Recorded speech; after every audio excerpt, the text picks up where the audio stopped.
This is Climate on the Edge, where we explore the frontier of climate interventions and dive into the bold ideas that could shape our planet's future. And I'm Susan Sue.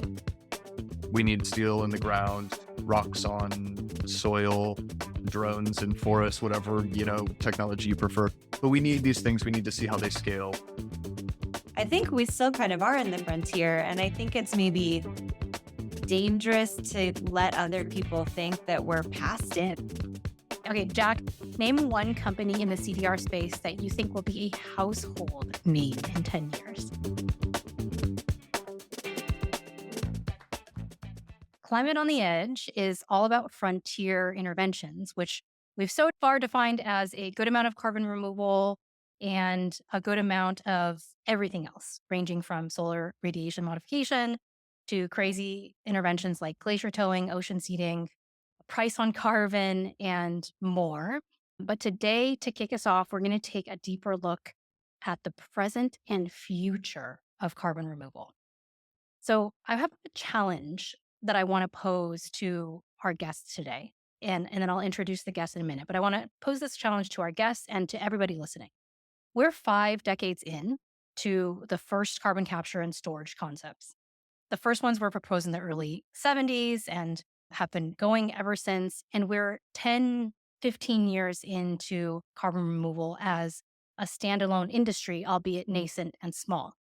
So my challenge question for our guests and for everybody listening today is, can we really consider CDR as a frontier technology anymore, or a frontier concept, a frontier space? We have been wondering over here at the podcast, with all the attention and investment and big companies like BP and Mitsubishi and Shell getting involved in CDR, we've been wondering if it's really still at the frontier of climate action and climate intervention. And if so, within it, what is at the absolute bleeding edge? Today, I'm super excited to get to explore that question with 2 guests from 2 of the industry's most influential organizations. We're joined by the most insidery of insiders within CDR, Nikki Batchelor of XPRIZE Carbon Removal and Jack Andreasen from Breakthrough Energy. Nikki currently serves as the executive director of the $100 million XPRIZE Carbon Removal competition funded by Elon Musk and the Musk Foundation. This competition is one of the most significant efforts to date in all of history aimed at accelerating the development and scaling of carbon removal tech. Her work focuses on identifying and nurturing innovative approaches to carbon removal that can contribute to global climate goals. Now, before joining XPRIZE, Nikki was also working on work that intersected technology, social impact, environmental sustainability. So she brings this really broad perspective on how tech-driven and really just innovation-driven solutions can address complex challenges. XPRIZE and Nikki's role specifically as its ED is a fascinating vantage point within the space and player within the space because they literally see everything before anybody else does. I once had somebody in the DOE tell me, if you dangle non-dilutive funding out, you will get to see everything that's out there. So XPRIZE is a great example of that. Now, Jack, our counterpart Jack, is famed for his work on climate policy, particularly in the context of carbon removal and clean energy innovation. He's been involved with the World Resources Institute, focused on U.S. climate policy and carbon management, and his expertise lies in understanding the policy landscape, the regulatory framework surrounding CDR, and how government policies can either accelerate or hold back the deployment of climate tech. Jack often provides insights into the intersections between climate tech, policy, and market mechanisms, and he's got a really great Twitter. So anybody who's out there, we will drop that into the show notes. He's currently the Carbon Management Policy Manager at Breakthrough Energy, which is a pan-solution organization. In case you've never heard of Breakthrough, it's pretty famous because it was founded by Bill Gates, and it's dedicated to helping humanity avoid climate disaster through everything from policy advocacy to venture investing to philanthropy. They are behind the scenes on a lot of climate intervention, and they're backing both the researchers, the thinkers, and also the doers, those who are implementing. And we are super excited to have both Nikki and Jack here today. They're going to be our expert commentators on the latest and greatest CDR headlines to warm us up. And then we're going to talk a little bit more about, is CDR really still at the frontier of climate? Hello, Nikki and Jack. Thanks for having us. Yeah, thanks for having me on. Awesome. So, our first headline for both of you, the DOE just announced another DAC pilot prize called the American Made Commercial Direct Air Capture Pilot Prize. And it's granting up to 52.5 million in cash awards of up to 12 million per award, which is a pretty big chunk on a per award basis for DAC companies capable of capturing at least 500 tons of CO2 annually. Nikki, I want to start with you. First of all, what do you think of this news? Yeah, I mean, it's great news. I'll start with that. I think that it fills a really important missing gap in the portfolio of DOE programs where we're supporting this kind of missing middle of the companies that are trying to build first of a kind demonstrations and prove the models and aren't quite ready for the big DAC hubs. And so I think that this is really welcome news for a lot of people in the DAC space. You can also see that he is really building out a portfolio of how all the things come together. And I think that that is what we need to see. That's how prizes can help bring everything together because it's not just one piece, not just one program, but you need to attack the full chain at the same time and think about the program as a platform. Given your extensive experience with prizes, what else do you think needs to go into that portfolio? Yeah, we've really been thinking a lot about this at XPRIZE since we have launched the competition. That's the main piece of work that we do. But the competition itself is kind of a mechanism that's accelerating the technology development. But if you're not thinking about the market development at the same time, those technologies have nowhere to go. So we need to be collectively as an industry thinking about how are we pushing from multiple angles simultaneously, both to accelerate supply, but also build demand. And I think there's a bit of a integrated loop that's happening there as suppliers are getting more sophisticated. The demand side is starting to see, okay, maybe we really can start scaling these solutions, but there are so many startups now that are out there. There's a finite amount of resources available. So I think there's definitely a lot of competition about where all of that money can go. And so I think having more programs out there that are both trying to build the buyer base and mobilize that next wave of buyers so that we can drive the growth of these companies to be able to have bankable contracts now. Like all of that needs to be happening simultaneously. So we don't directly push all of that from the XPRIZE side. We more support the efforts that others are doing in this space. But I think you can see with the way that DOE is building out all their programs, they have the voluntary purchase prize, which is really trying to push the demand side. And then they have a lot of different options for project developers themselves to be accelerating their work and get access to critical resources.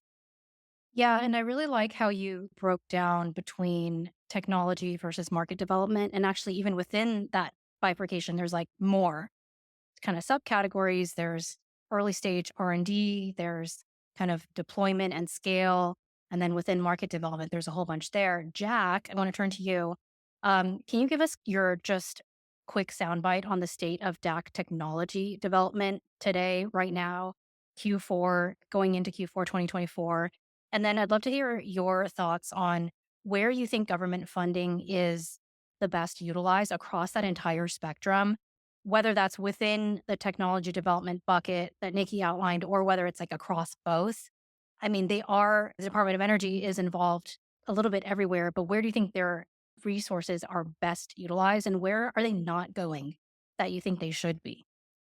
Yeah, I think, well, the state of DAC right now, both in the United States and globally, is the largest facility that is, sort of turned on and actually removing carbon at the moment is a 40,000 ton a year facility that Climeworks put together called Project Mammoth that was debuted earlier this year. And then you've got a smattering of relatively small projects, Project Bantam, which they said could do up to 5,000 tons a year by a company called Heimdall, was just christened in Oklahoma.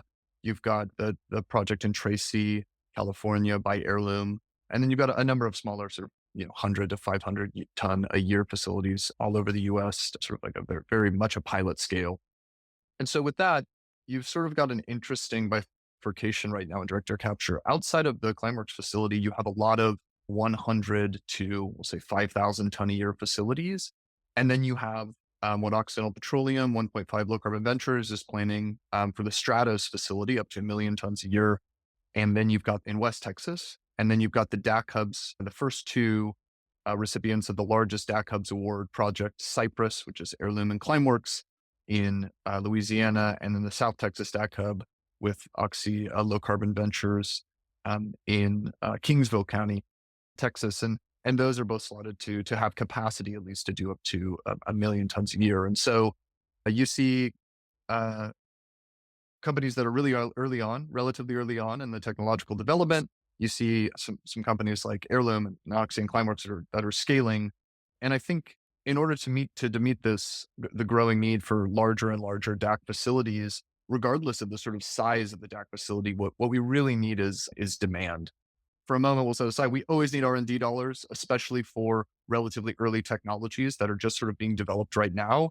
This sort of like up to $12 million award size for commercial direct air capture facilities that GWA's put out is an outstanding program. The purchase prize pilot that they put out for all forms of CDR is another great example of a program with relatively small dollar amounts that can spur a lot of these technologies forward. But regardless of the size, there has to be a demand for direct air capture. You've got folks like Microsoft and Frontier, Stripe, Climate that are really pushing forward the industry by offering relatively large offtake contracts. And these sort of demand side mechanisms can give technologies, whatever the size of it, whether it's 1,000 tons a year or 1 million ton a year facilities, this sort of bankable contracts that then they can get rates to go ahead and build and banknotes to go ahead and build more facilities. So quickly, whether it's large or small, we're going to need quite a bit of demand to make this work.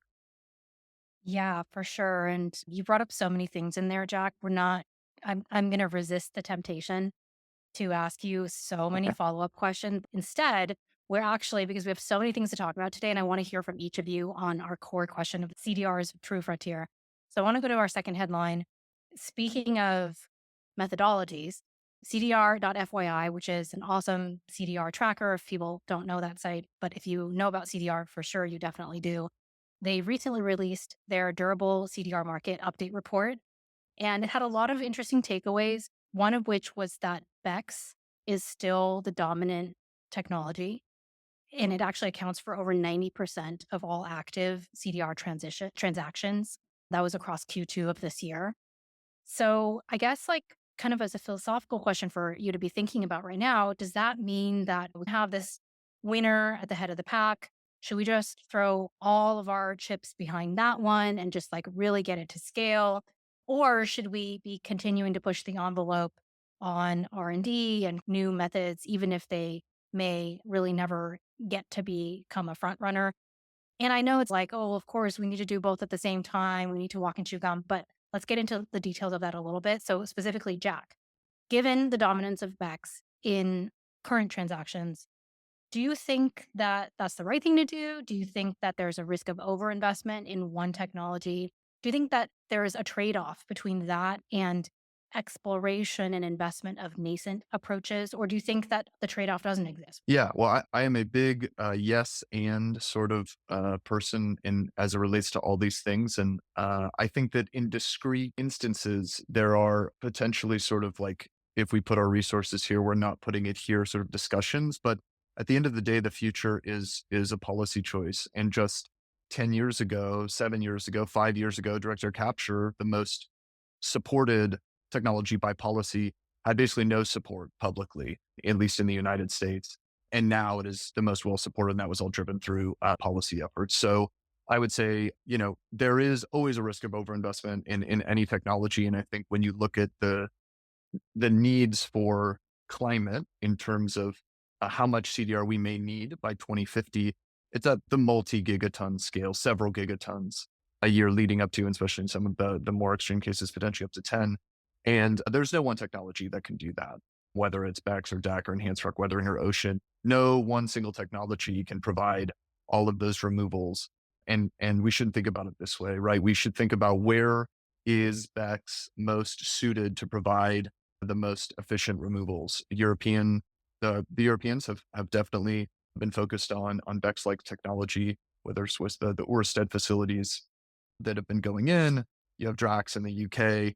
And I think BECCS generally gets to a point that is going to come up over and over again with biomass, which is sustainability of supply of the biomass. Where is your biomass coming from? Where are you getting it? Can you trace the sort of provenance of that biomass to ensure that you're not cutting old growth forests or things that we know are detrimental to the climate? And then outside of BECCS, there's all sorts of other biomass approaches. You have bio oil injection, you have biomass burial, right? So finding the best use cases for biomass in an individual area could be very different depending on where you are. Maybe in one sector in Northern Europe, it's great for power and heat. Maybe in other sectors in the Southern United States, the most effective use is to bury it just for the carbon content. I think when investors look at these things, of course, I'm always going to say you should look at the policy first. What are the policy headwinds associated with your particular type of CDR technology? And next, you should look at, where are you at in the world, or where are these investments likely to come to fruition in the world? BECCS is a much different conversation in the United States than even in Europe. And when you look at tech technology, you have to weigh all of those things. Yeah, thanks, Chuck. That's a great way of thinking about it. I mean, the way I would respond to investors, myself being one, is take a portfolio approach. And I think investors can really understand that, right? There's like a right solution for a right problem. And it's really about understanding what those sub problems are.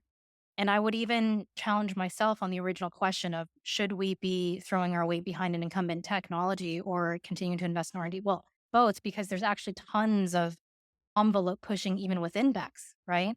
It's not one specific way that it's done. Like there are so many crazy technologies and also just business model innovation, kind of execution innovation, even within biomass. So, Nikki, I want to go to you. Now, 25% of the X Prize finalists are in what you guys call the land category. What do you think their obstacles are that companies are facing in this category? Like, what is that whole suite of challenges look like? Yeah, I mean, I first would double down on the portfolio approach. That is definitely how we have approached it for all of the X Prize from beginning to coming out with our 20 finalists. We had a pretty broad array of technologies represented in that final cohort because we wanted to see real demonstrations be built for all of the different pathways and to be kind of encouraging the data collection at this stage that a lot of these companies are at. So, I think Jack laid out a lot of the challenges that are relevant here. I mean, we're really talking about a lot of different components related to biomass, where we're going to run into global limiters, what type of biomass is available in what location, what is the best use of that biomass in each of those locations. So I think that, that is really at the core of this debate because essentially a lot of the carbon removal scaling conversations turn into trade off conversations around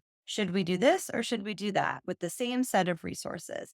And so that itself is supportive of the portfolio approach because all of the different carbon removal pathways and even within the pathways specific project types have different pros and cons that together collectively kind of balance each other out. But if we were to triple down on only one of them, we run into the serious issues of scaling any of those things from a kiloton to a gigaton, in which case you might not see that you're really having a problem at a small scale pilot. But when you start talking about gigaton level carbon removal, it is massive and it is going to require so many resources. So we need to think about the constraints that we're putting into the system by, picking winners that are too specific and overlapping with each other. We only have so much global energy, global biomass, water, all of the different things that go into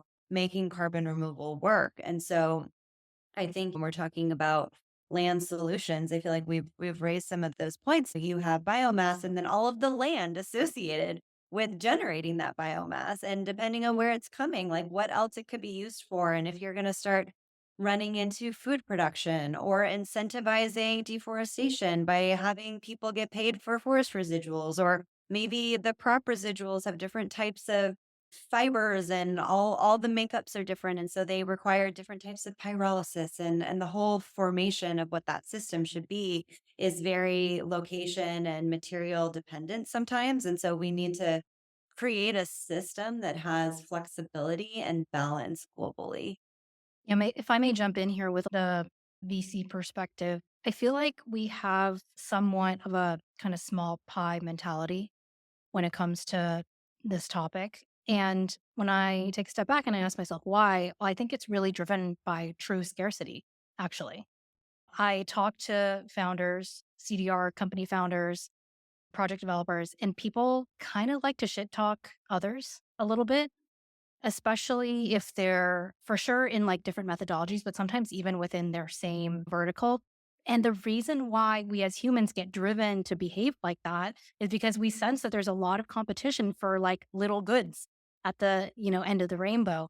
And so that's true on like very much on the demand side scarcity. There's a little bit of like fundraising scarcity happening there. Now, there's all of this non dilutive, non scarcity. It seems like the prizes are just abundant, but then there's just massive whittling from that stage down to like how you get the next really big capital in, and then how you get the buyers in at the like the very bottom of the funnel, if we want to think about it like that. And I don't know. What do you guys think about that? Like, how do we solve that? How do we start to kind of blow this whole thing wide open and cure a little bit of that scarcity mindset on those other two levels where it's really having an impact in how we develop and how we do things? Yeah, I mean, I think I have a lot of reactions to what you just said, but I'm sure Doc does too. I think that it's probably important to separate out like different levels. So the funnel analogy is helpful here because, a lot of these companies are startups and they're dependent on this early stage capital to be available to them. Our data showed that of the top 100 XPRIZE companies in this last round, 75% of them were actively fundraising now. And we're not talking about like tiny amounts, we're talking about tens of millions, $50 million, like people need a lot of capital to build these early demonstrations. And most of these are even still like pre commercial pilots. The prize asked people to do 1,000 ton removal. That was like our goal. So people are like hovering around there. Definitely some are way bigger, some are way under. But, people are looking out for themselves in that first, round of like, I need to survive till next year. So I can't fault anybody for that because that is just like the basics of making it to the next stage.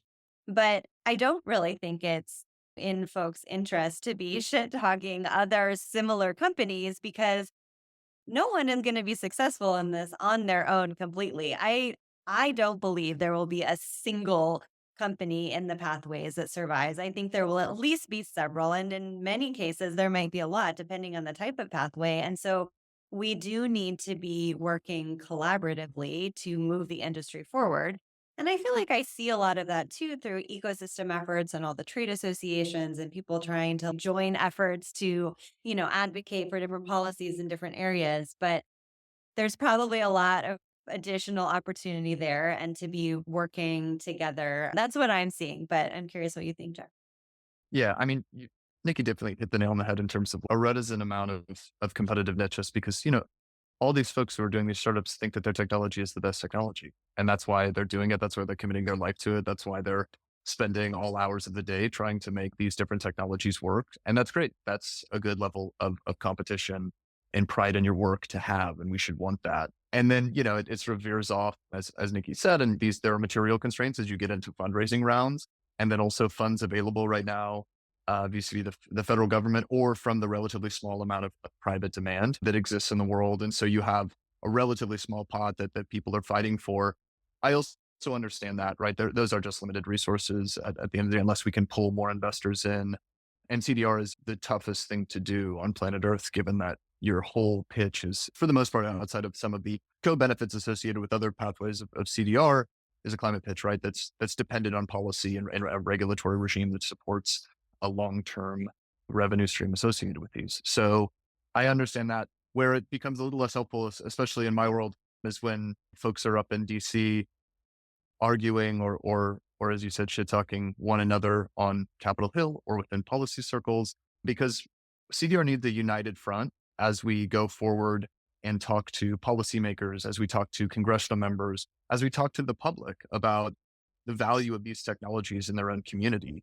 Because although there is near-term competition amongst demand for the things we previously talked about, the long-term viability of CDR only works is if there's long-term policy. And the way policy works, right, is if you have large, broad coalitions all singing the same song towards that end. I think another piece that is maybe more philosophical is there's just CDR is unique and in the sense that there's everything from what looks like a completely industrialized machine, because it is like a massive direct air capture facility, relative to a forest conservation project, right? Both are in the bucket of CDR, but these could not look more different to the naked eye. And so some of those sort of visceral differences then pop up into philosophically how people think about each one of these solutions, not just within the CDR space, but outside of it as well.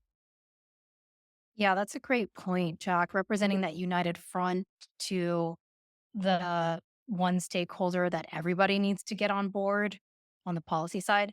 Nikki and I were actually just in a conversation earlier today about how there's so much confusion, even just between like carbon offsets and actual removals. And many people just don't even understand that distinction, let alone now you're talking about within removals. Now you're trying to tell me that there are things as far flung and as different from one another as, using machines to using trees to using agricultural waste. Like, what are you talking? It's so much category confusion that it can lead to a lot of inaction.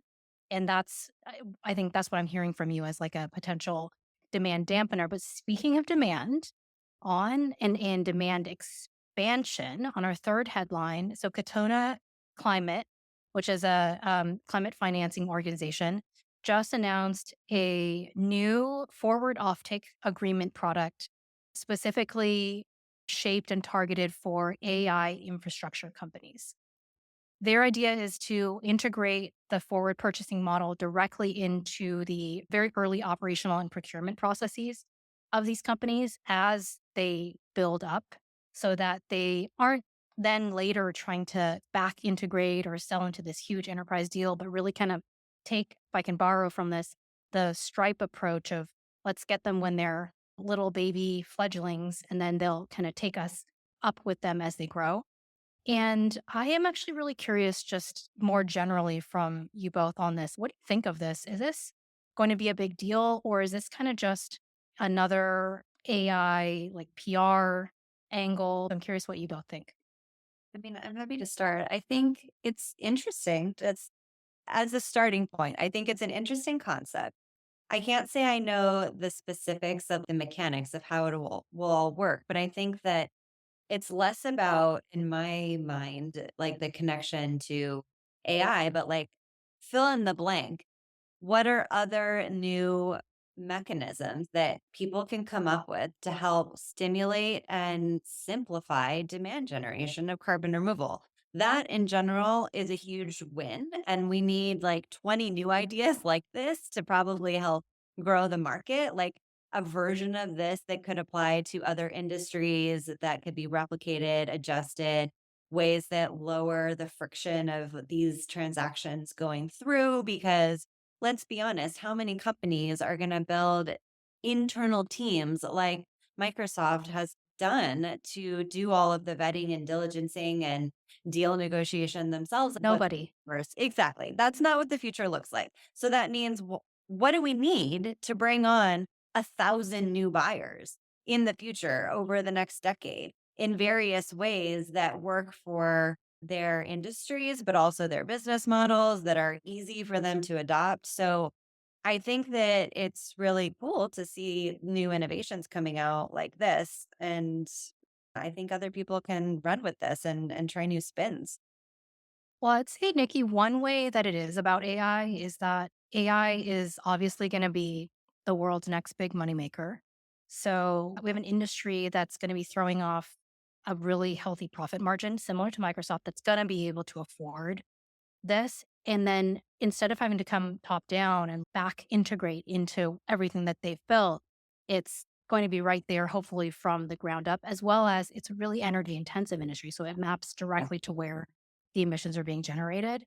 I think that's the biggest thing to me is like, okay, this is the innovation, like, sure, in the specific kind of structure of the agreement, there's some stuff that's different there, but it just seems really clever to actually like hitch your wagon to the fastest horse and the one that's actually a unicorn versus trying to go after. I had another conversation in CDR world about how do we make it so that what has to change such that Rio Tinto becomes one of the world's biggest CDR, not just carbon offsets, but CDR buyers. This is like a very different way to think about it, not just Rio, but like the opposite of Rio Tinto, high margin, infinite scale potential, and like just at the beginning versus ultra low margin, already at scale, deep incumbent.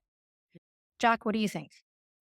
Yeah, I'll disaggregate two things. One, any way to aggregate demand for CDR, and if AI is the way to do that, as Nikki pointed out, is great. This is like a fantastic use case of something like this. The more ways that we can get demand into CDR, the better.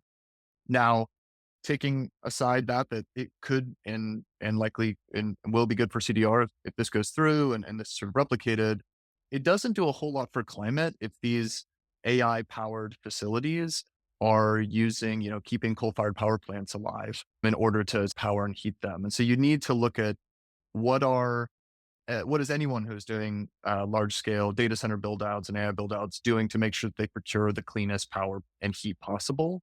And that's just a pure emissions play, right?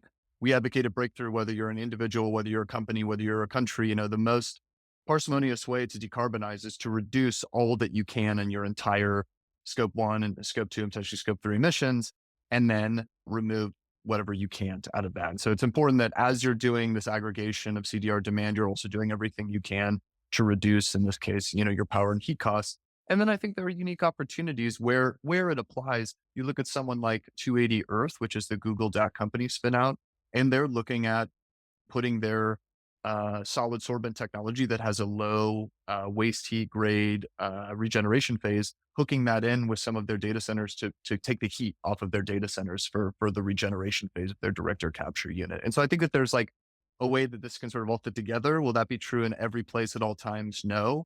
But in the way that AI can and aggregate CDR demand, great. But let's make sure they're doing, as I said earlier, let's make sure they're doing both and. Let's make sure they're aggregating CDR demand and reducing their own carbon footprint associated with power and heat as much as possible. Yeah, for sure. The one good thing about reducing emissions associated with power and heat is that it's a money saver. The challenge with CDR is that it's just always going to be a cost center. Hence why we need to find these very fat margin businesses to attach it to. But yeah, it'll be interesting to see how that space evolves and whether Microsoft's position as the biggest CDR buyer in the world can actually get displaced by the aggregation of a lot of these smaller up and coming AI infrastructure companies. Yeah, absolutely. And to your point on something like Rio Tinto, I mean, that's a case where I agree with you in that if Rio Tinto became one of the largest CDR companies on planet Earth, that'd be fantastic. And with a company like that, you need to look at something like insetting, right? Where they have all of these mine tailings from all over the world, a lot of these that have the capacity to remove CO2 out of the air via XC2 mineralization, right? Magnesium, iron, silicate minerals that can do this. And if you can build out a pathway for them internally to be able to capitalize on the stuff they would otherwise view as a waste product, that's a pathway where instead of as a very low margin business having to buy removals that they at the moment can't afford to buy because the cash flows, now they have this just inset within their own business.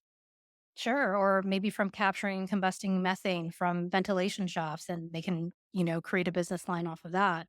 The other thing is we don't necessarily want Rio Tinto to become the biggest CDR buyer in the world because what is that going to do? Like as such an upstream supplier to everything else in the economy, like what does that do to everything else downstream? Like that's actually going to make CDR more expensive because like the metals, right? That go Yep. into everything that we do. So just an interesting thought experiment.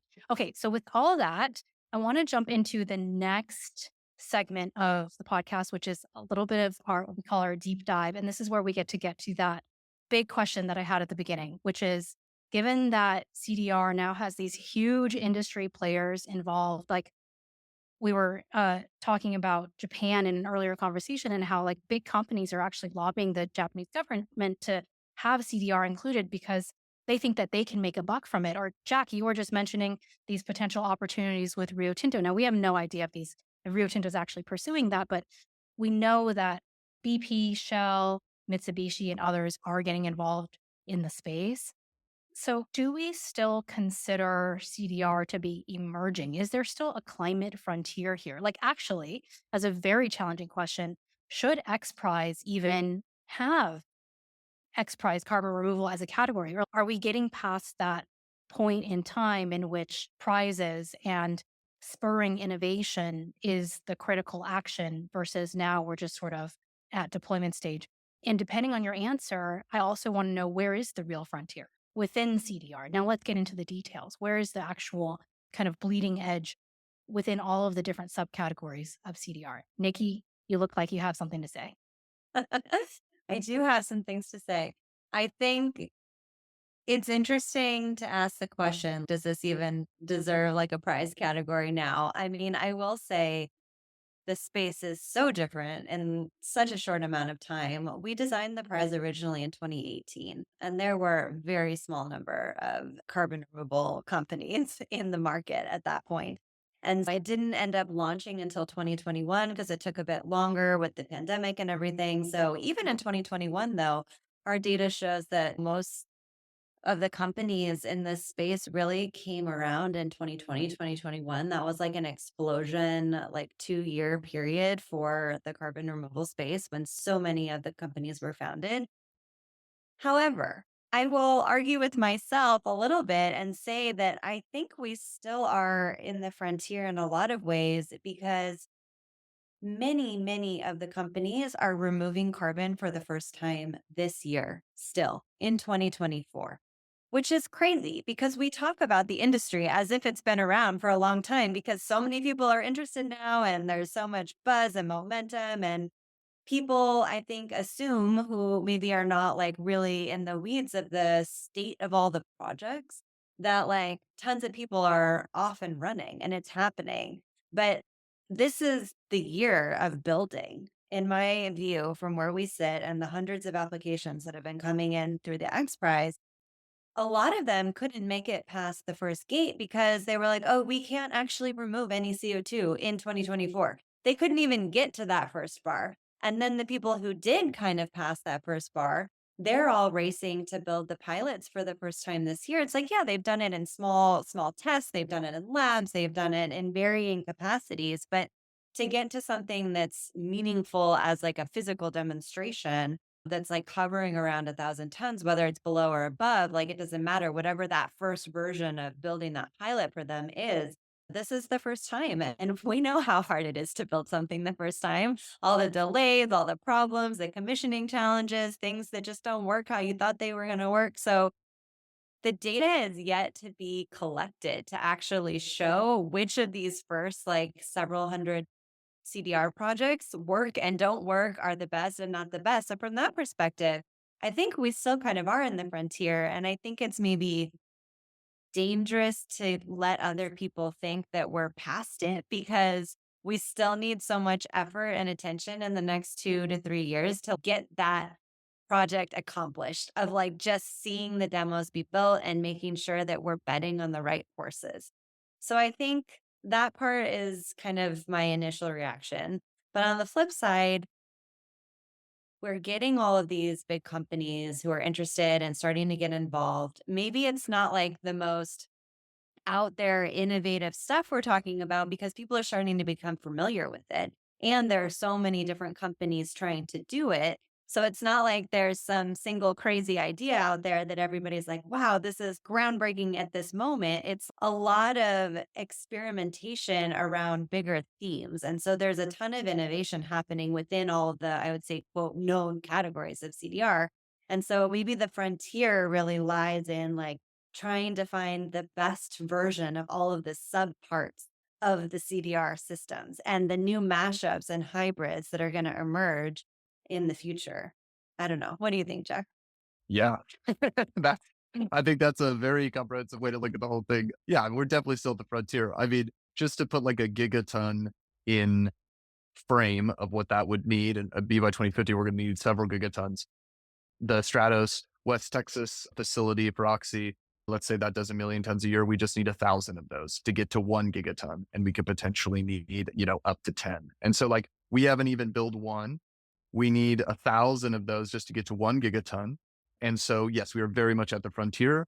And Nikki, I think, hit on the thing that I talk about most, which is CDR is at the phase right now where, yes, we need more in R&D funding to make sure some of these newer CDR pathways are being properly supported, but we need to build projects. We need steel in the ground, rocks on soil, drones in forests, whatever, technology you prefer. But we need these things. We need to see how they scale.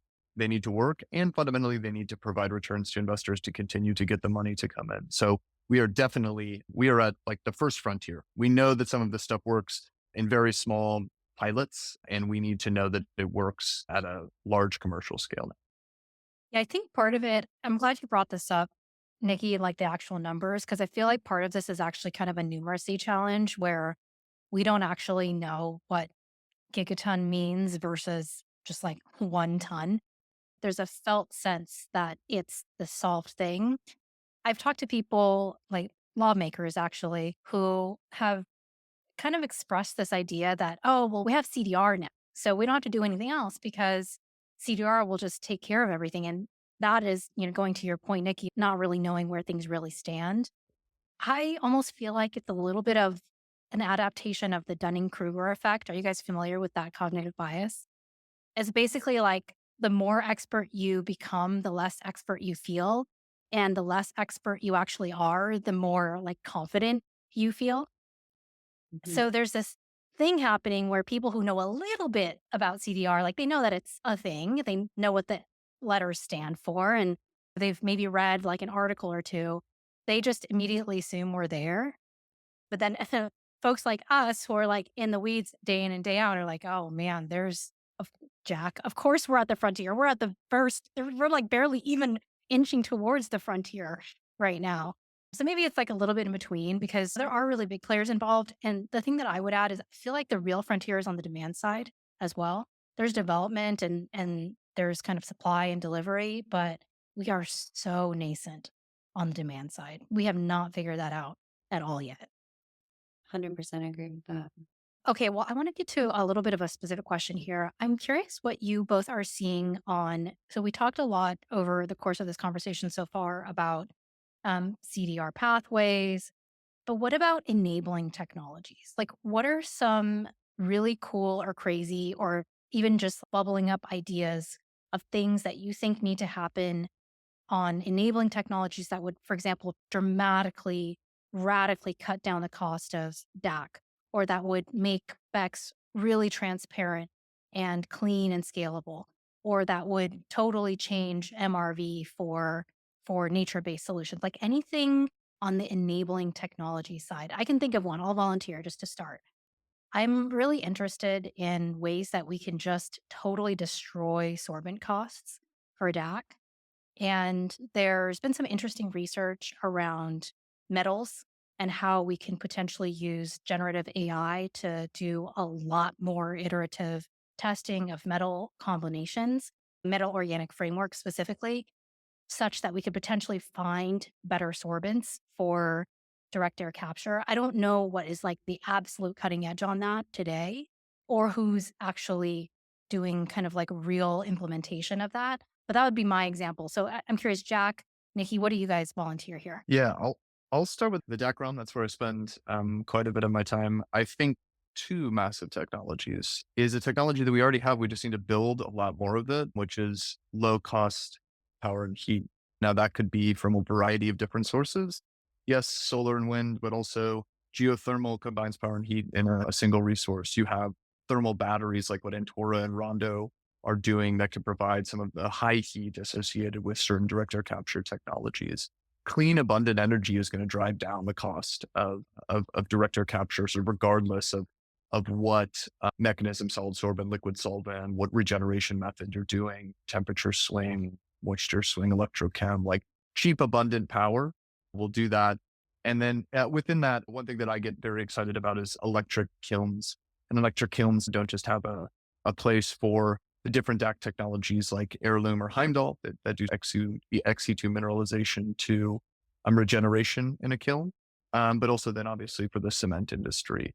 So yeah, I think DAC coupled to nuclear, DAC coupled to geothermal, DAC with a thermal battery associated with it.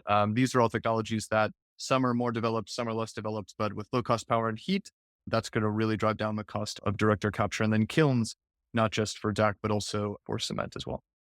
Yeah, I think those are all good things to be on the list so far. Let's see, what would be additive? I think there's a lot of talk about transport. We're talking about like moving a lot of mass for some of these solutions. And so, how do we think about dealing with that challenge in ways, or what's the best frame to accomplish it? Because you look at all the ERW, the enhanced rock weathering companies, like you're talking about moving all of this rock dust from quarries out to tons of farms so that, it can do its thing once it's applied in the farms. But we're really talking about how to transport that. It's easy when you start thinking about pilots and everything can be co-located right next to each other. And I think that's the ideal for any of these scenarios, that it's all like co-located as much as possible. But like at some point, are we going to run into a wall and not being able to accomplish it that way? Does that mean it's not worth it in like the LCA and the whole calculation to keep doing that solution pathway, because things are no longer like the quarry doesn't happen to be next to all the farms that it needs to go to. So we need to think about like how we're going to get everything where it needs to be. And maybe that means reimagining where new other pieces of the supply chain are being built in the future. But we're like so far from being able to change those trajectories right now. We're still trying to demonstrate that things work. But I think like transport generally and the costs and footprint of all of that are going to be huge in some of the different pathways. Just because we haven't really talked about it yet, I mean, everything related to MRB like still needs to continue moving forward. I think that being deep in the weeds right now, verifying the 20 XPRIZE finalists, we're doing a site visit for each of those companies. We're bringing an MRB contractor with us on each of those who's doing like a full on site performance verification. It is very time and resource intensive to do that level of MRV. And then I'm constantly hearing that, oh, so and so has been hired to do a verification for another investor, another buyer. And you multiply that, and like the same project is being verified by like four different entities just in this a single year. Like, that's not scalable. We're not going to really be able to do that if we have hundreds and hundreds of projects that are actually getting the level of investment and purchase agreements that need that level of diligencing. I'm not saying we need to lower the standards, but we need to think about like how collectively the ecosystem grows that. And so that is definitely a huge space for innovation around how to automate or streamline different things, how to be able to set up more comprehensive systems with sensors and other things that help take the question out of some of the data collection, because a lot of these companies are building all of that for the first time. And so they're piecing together the best way to monitor everything, but also the best in class has maybe not been discovered yet for some of these new pathways. And so right now, that's actually kind of a competitive advantage potentially for some of the companies themselves who are advancing that thinking and methodology. But it also can't sit within a single company because it needs to become part of the standards and all of the rest of it. I'm saying things that you guys know, but I think that this will continue to be a major area for innovation over the next few years.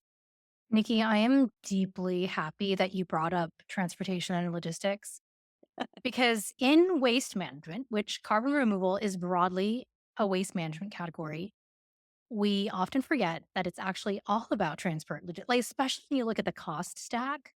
That is where all the money goes.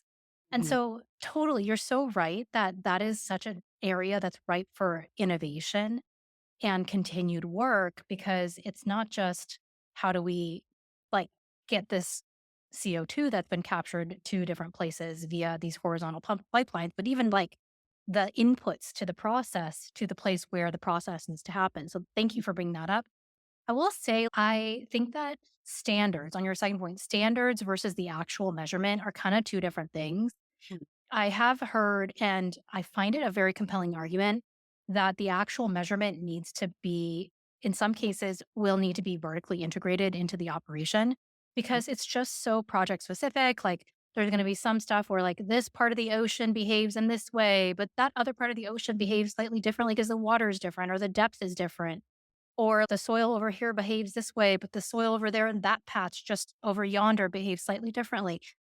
And so we can have standards, but measurement may need to be something that happens and is owned at the kind of like actual provider level, which I think is so challenging, right? Because then you have to build a whole car company. And going to our previous point about like how much work there still is left to do. I mean, anybody who likes to solve problems, like take your pick. We're full of problems over here. Yeah, we are. I mean, I think it's been really eye-opening to some degree to see some of the projects, well, see a lot of projects in person. Like when you're on the ground watching the demonstration before your eyes, like there is no ignoring the fact that these are massive operations of logistics. You really start to realize that many carbon removal companies are just going to be giant logistics companies of figuring out how to connect the dots between other things that need to go from one place to another. And other companies are going to just become huge platform, like project developers because they might have figured something out, but each iteration of that project can only get so big. And so for any of them to become gigaton scale levels we're talking about, they're going to need so many versions of it. So they all need massive partner models. And so they can't build it all on the ground themselves over and over in each city that they decide to go to. So now they're really just like recruiting a bunch of other people to do it. So they need to figure out, okay, I need to make something that's like fits in a shipping container and I can send to every continent. And then there can be 50 of them in each state. And that's how they're going to scale. In some cases, that's what carbon removal will be. It's just interesting to see and feel the weight of how big the operation is. Totally. And I don't want to, like toot oil and gas's horn here, but I do like this phrase of carbon management because and I just am referencing how many of them are thinking, oh, we're going to become carbon management companies in the future, yada yada. But like it's a great phrase because it really is about managing all of those systems. It's like a whole value chain, super complex.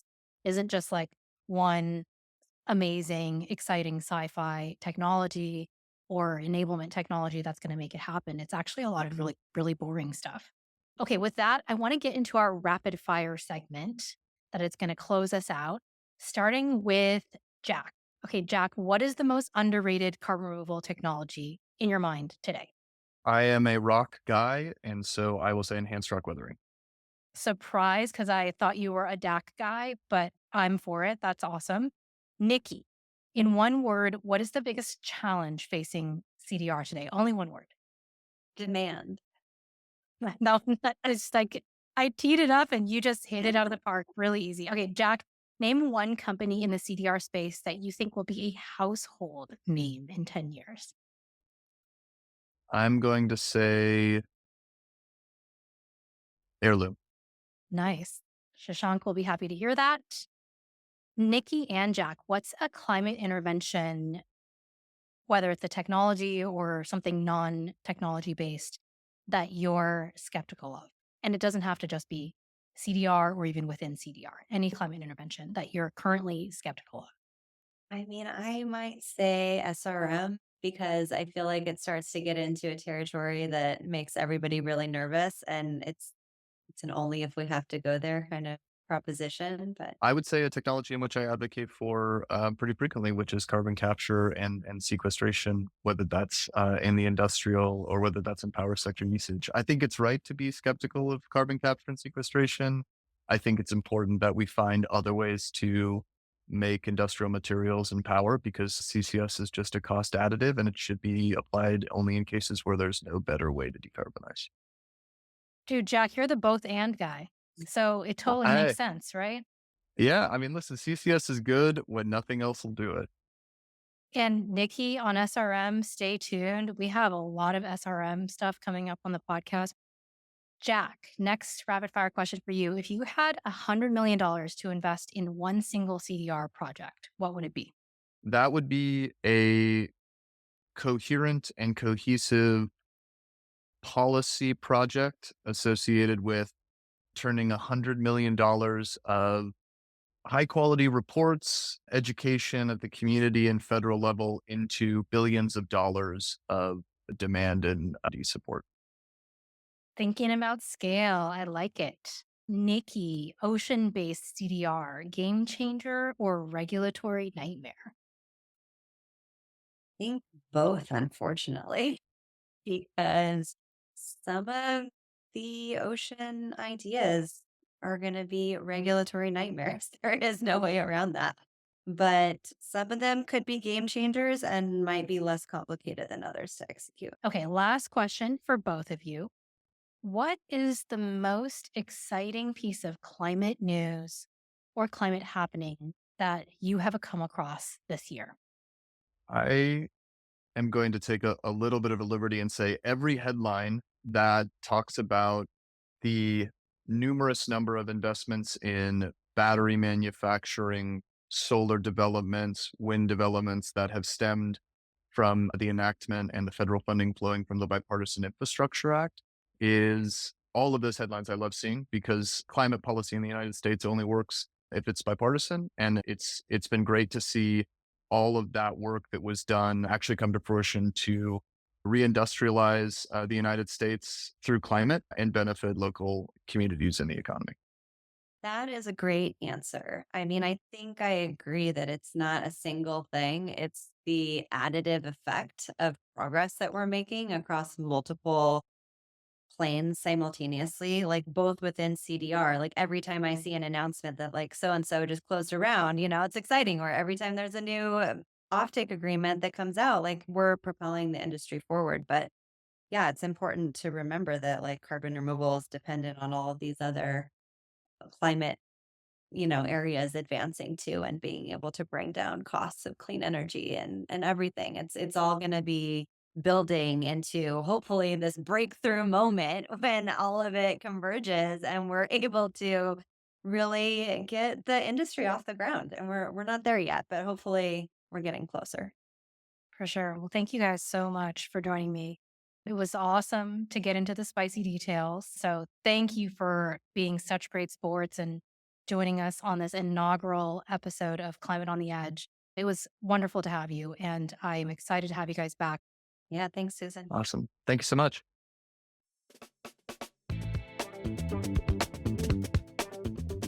Thanks for listening to Climate on the Edge. If you liked this episode, please subscribe to the show and consider dropping us a 5-star rating and review. You can also follow us on social media so you never miss an update. Climate on the Edge is brought to you by Emergence, innovative minds exploring climate's next frontier. Thanks again for tuning in. See you next time.